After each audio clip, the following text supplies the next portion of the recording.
এখন আমরা সমাধান করব নবম দশম শ্রেণীর সাধারণ গণিত বইয়ের অনুশীলনী 11.1 এর 2 নং প্রশ্নের 2 নং প্রশ্নে আমাদের বলা আছে একটি বৃত্তক্ষেত্রের ক্ষেত্রফল একটি বর্গক্ষেত্রের ক্ষেত্রফলের সমান হলে এদের পরিসীমার অনুপাত নির্ণয় করো। আমাদের এইটার জন্য কি কি জানতে হবে? আমাদের এই অঙ্কটা সমাধান করার জন্য জানতে হবে বৃত্তের ক্ষেত্রফলের সূত্র, জানতে হবে বৃত্তের পরিসীমা বা বৃত্তের পরিধির সূত্র, জানতে হবে বর্গক্ষেত্রের ক্ষেত্রফলের সূত্র এবং জানতে হবে আমাদের বর্গক্ষেত্রের পরিসীমার সূত্র। এই 4টা সূত্রই আমরা এই অঙ্কে ব্যবহার করব এবং এই 4টা সূত্রের মাধ্যমেই আমরা এই অঙ্কটা সমাধান করার চেষ্টা করব। তাহলে আমরা যদি এখানে লক্ষ্য করি, এখানে আমাদের কোনো সংখ্যা উল্লেখ করা নাই।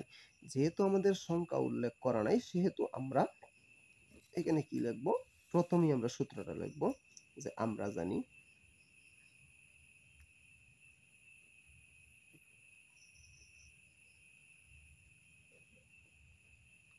জানি কি জানি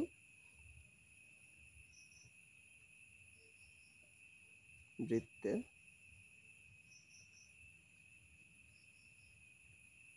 ক্ষেত্রফল। বৃত্তের ক্ষেত্রফল হচ্ছে পাই আর স্কয়ার। এই যে চিহ্নটা দিলাম আর এর মতো, এটার নাম হচ্ছে ফাই আর স্কয়ার। ফাই এর একটা নির্দিষ্ট মান আছে, আমাদের এই অঙ্কে মানটা দরকার নাই, এই কারণে আমরা এখানে মান ব্যবহার করব না। তাহলে পাই আর স্কয়ার, আর আর হচ্ছে আমাদের বৃত্তের ব্যাসার্ধ। বৃত্তের ব্যাসার্ধকে আর দ্বারা প্রকাশ করা হয়। এখন আমরা কি করব? আবার কি দরকার? একটা বর্গক্ষেত্রের ক্ষেত্রফল দরকার। এবং আরেকটা জিনিস আমরা জানি, বর্গের ক্ষেত্রফল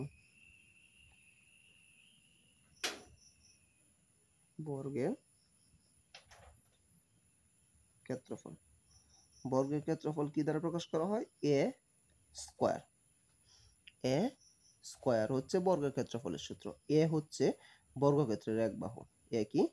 বর্গক্ষেত্রের এক বাহু। যদি মনে চাই এখানে লিখে দিতে পারো, আর যদি না লিখে দাও তাহলেও হবে। তাহলে আমরা দুইটা জিনিস পেলাম এবং এই দুইটার কি করতে বলা হয়েছে আমাদের?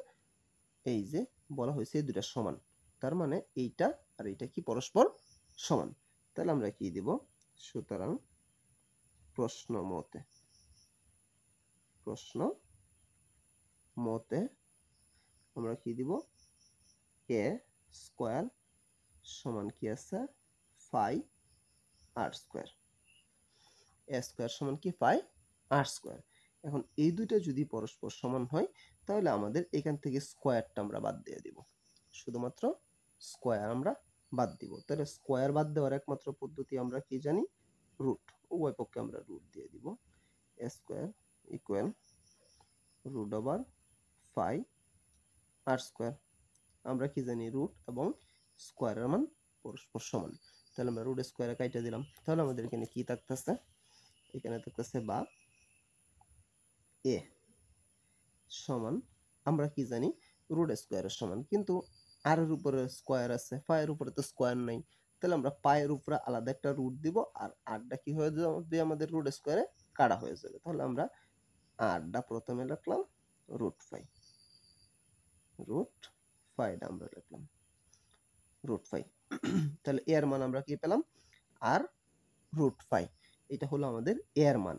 এর মানটা আমরা কেন নির্ণয় করলাম? এর মানটা আমরা নির্ণয় করলাম কারণ হচ্ছে আমাদের যখন বর্গের পরিসীমার অনুপাত আমাদের বের করতে হবে, তাহলে আমরা পরিসীমা বের করব। বর্গের পরিসীমা বের করার জন্য আমাদের এর মানটা দরকার, তা না হলে আমরা বর্গের পরিসীমা বের করতে পারবো না। এখন আমরা দুইটা সূত্র জানি, একটা বর্গের পরিসীমা, একটা জানি বৃত্তের পরিধি অথবা বৃত্তের পরিসীমা, যাই বলো। তাহলে এখন আমরা কি করব? বৃত্তের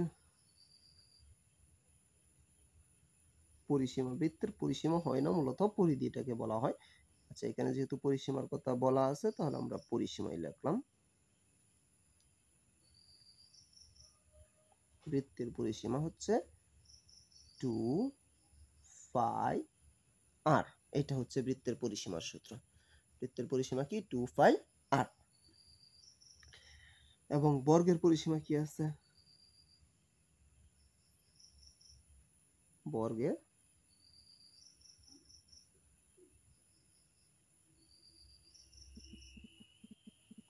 পরিসীমা। বর্গের পরিসীমা হচ্ছে আমাদের 4a। এটা হচ্ছে আমাদের বর্গের পরিসীমা। এখন আমাদের কি করতে হবে? বৃত্তের পরিসীমা এবং বর্গের পরিসীমা এই দুইটার অনুপাত নির্ণয় করতে হবে। তাহলে আমরা লিখব কি? বৃত্তের পরিসীমা অনুপাত বর্গের পরিসীমা।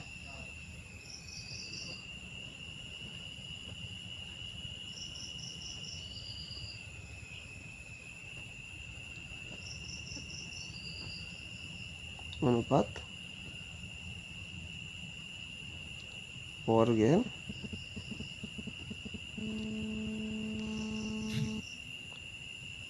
বৃত্তের পরিসীমা অনুপাত বর্গের পরিসীমা, আমরা এটা লিখলাম। এইটা লেখার পরে এখন আমরা কি করব?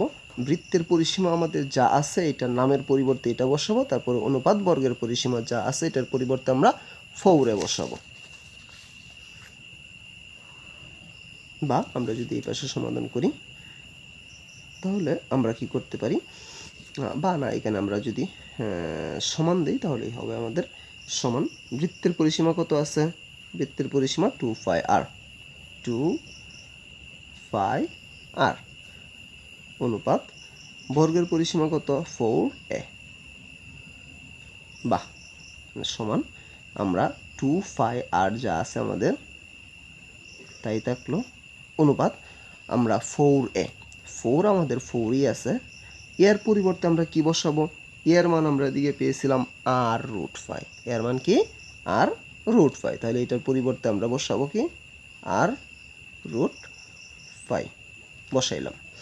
এটা বসানোর পরে এখন আমরা কি জানি? অনুপাত মানেই ভাগ। অনুপাতের প্রথমে যেটা থাকে এটার নাম হচ্ছে পূর্ব রাশি, অনুপাতের পরে যেটা থাকে এটার নাম উত্তর রাশি। তাহলে পূর্ব রাশি যাবে আমাদের উপরে অনুপাতের কারণে একটা ভাগ চিহ্ন, এবং উত্তর রাশি যাবে আমাদের নিচে। তাহলে আমরা একটা এই যে ভাগ চিহ্ন দিলাম 2π, আর নিচে আছে কত? 4r√5 দিলাম। এখন আমরা সমান বানা সমান, এখন আমরা যদি এটা কাটাকাটি করি তাহলে আমাদের কি থাকতেছে? আমাদের যদি 2 দ্বারা 4কে ভাগ করি তাহলে 2 বার এ আর কাটা থাকতেছে আমাদের নিচে থাকতেছে 2√5, উপরে থাকতেছে শুধুমাত্র একটা পাই, উপরে একটা পাই, নিচে 2√5। এখন আমরা কি করতে পারি? আমরা নিচেরটা যা আছে তাই আমাদের থাকলো, 2√5 আমরা লিখলাম। লেখার পরে এখন আমরা কি করব? উপরের যে পাই আছে এই পাইটা আমরা একটা পাই আছে এইটাকে আমরা 2√5 ইন্টু √5 লিখতে পারি। √5 ইন্টু √5 লিখতে পারি। কারণটা কি? আমরা যে কোনো একটা সংখ্যাকে, পূর্ণ সংখ্যাকে আমরা দুইটা রুটের সংখ্যা লিখতে পারি। যে কোনো একটা পূর্ণ সংখ্যাকে আমরা কি লিখতে পারি? দুইটা রুটের সংখ্যা লিখতে পারি। এরকমই 5 একটা পূর্ণ সংখ্যা, এটাকে আমরা দুইটা রুটের সংখ্যা লিখলাম। এখন আমরা কাটাকাটি করতে পারবো। উপরের একটা √5, নিচের একটা √5 কাটা। তাহলে আমাদের কি থাকতেছে? উপরে থাকতেছে একটা √5, নিচে থাকতেছে একটা 2। এটাই তো আমাদের আছে, এই যে উপরের এটা, নিচের 2। এখন আবার আমরা এই যে অনুপাতের আগের রূপে ফিরাই আনবো। তার জন্য আমরা কি লিখবো? সমান কি আছে? √5 অনুপাত 2। তাহলে আমরা বৃত্তের ক্ষেত্রফল এবং বর্গের ক্ষেত্রফল সমান হওয়ার পরে এই দুইটার আমরা পরিসীমার অনুপাতটা নির্ণয় করলাম। আমি একদম সহজভাবে বোঝানোর চেষ্টা করেছি। আমি আশা করি আমি বোঝাতে পেরেছি। তারপরেও যদি কারো কোনো সমস্যা থাকে আমাকে কমেন্টে জানাতে পারো, আমি সমাধান করার চেষ্টা করব ইনশাআল্লাহ। এবং অন্য কোনো প্রশ্নের সমাধান যদি প্রয়োজন হয় সেই প্রশ্নটার একটা ছবি তোমরা তুলে আমাকে কমেন্টে পাঠিয়ে দেবা, আমি এটা সমাধান করার চেষ্টা করব ইনশাআল্লাহ। পরবর্তী কোনো ভিডিও নিয়ে তোমাদের মাঝে অবশ্যই আসবো। সে পর্যন্ত সকলেই ভালো থাকবা। আল্লাহ হাফেজ।